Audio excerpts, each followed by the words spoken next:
Well, it's been a little bit since I put a video out. It's been a little bit busy. Vacations and all that, getting ready for gigs, playing gigs.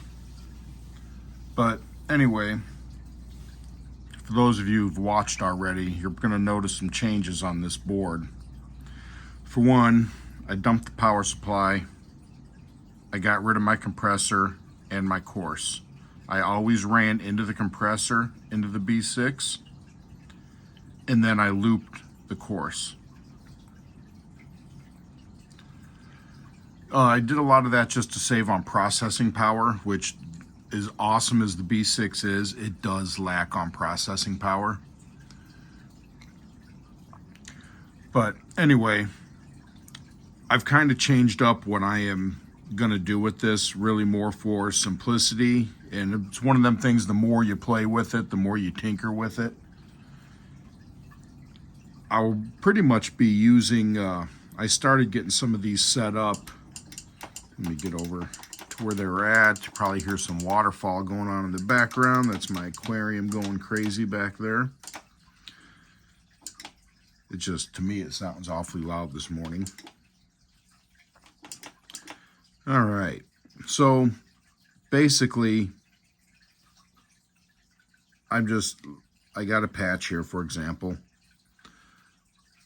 I am always going to run a compressor first. I just think that tightens up the sound. Most of the time, I'm playing a 6-string bass. Well, maybe half the time. And to me, that compression just balances out that low B string, even on the 6 and the 5.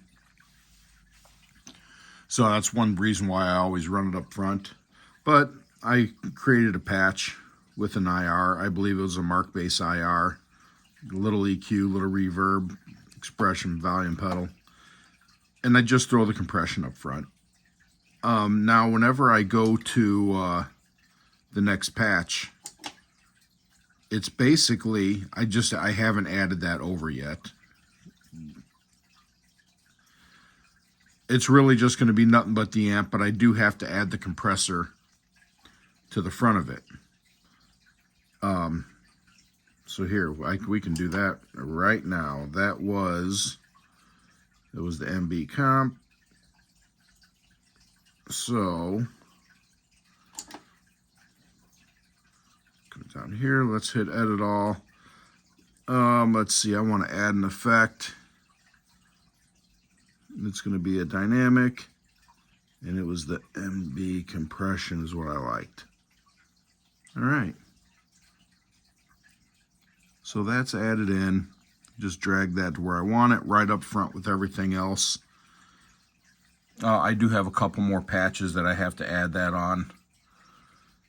I'm pretty much free about the next 6 days, so I'll have this thing set up good after that. So basically, I'll just be running this thing in memory mode.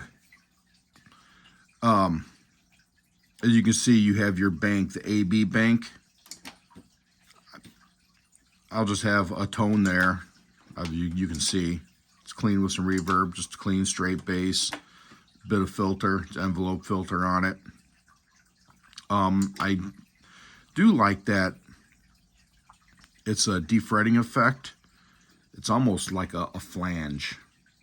It does sound good. I got a little bit of delay on that one. I have to add the compression to the front of that. But that's pretty much how I'm going to run. I'm going to try this for the rest of the summer. It just seemed that the more I paid attention, I wasn't using everything enough to where I was running out of processing power, because I don't run 5 and 6 effects at the same time. If I run an effect, that's it. That's what I'm running. Now, compression I always run.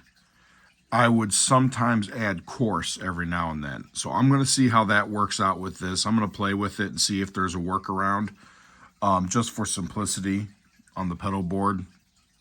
But we'll see. I might end up having to go back to where it was, which is nothing.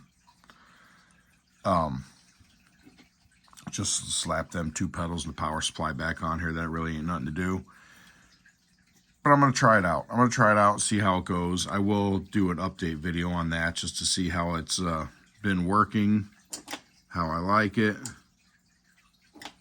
But yeah, we'll see. We'll see what happens. Get stuff set. You know, you can always change back and forth to a different bank. I'm trying to... So I would like to be able to switch those banks without touching the screen. Just to do it from the foot control without having to do this, go up a bank, and then go to memory to be on the AB bank. So otherwise you have to go bank patch. Oh, I'm sorry, bank, not patch.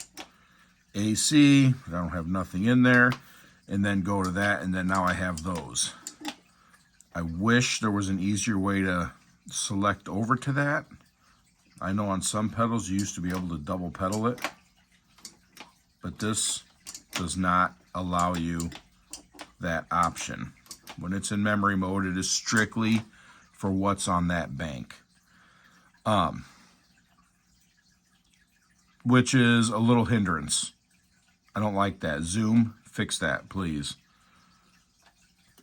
But I'm not using more than a couple things on a song anyway, and if I know a group of songs is coming up and I have to come down and touch it to get to a different bank, I guess we'll try it and see how it works.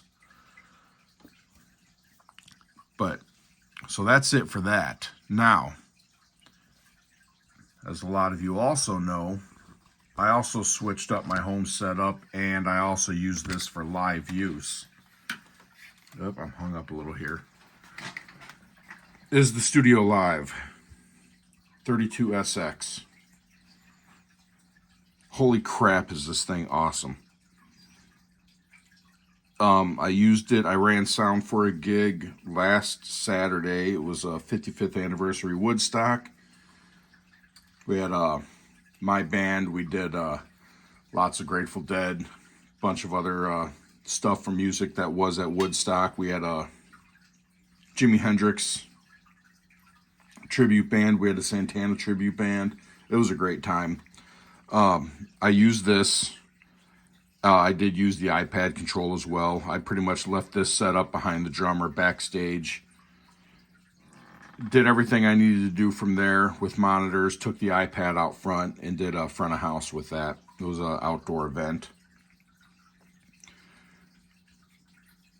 It was one of them things, as soon as I sat down to start using it, you forget everything that you learned on it. So it was a little bit of a learning curve, but I pulled through it pretty easy. Like, one thing I did do was, for my home setup, all of my ear mix settings changed. And I don't know why they changed. I must have not had them saved under a specific scene after I set that up, which is my bad. I'll make sure to correct that problem. But we'll have some more updates coming up with this thing too. But anyway, thanks for watching, everyone. Appreciate it. Hope you all had a safe and happy July 4th for the United States viewers. Take care.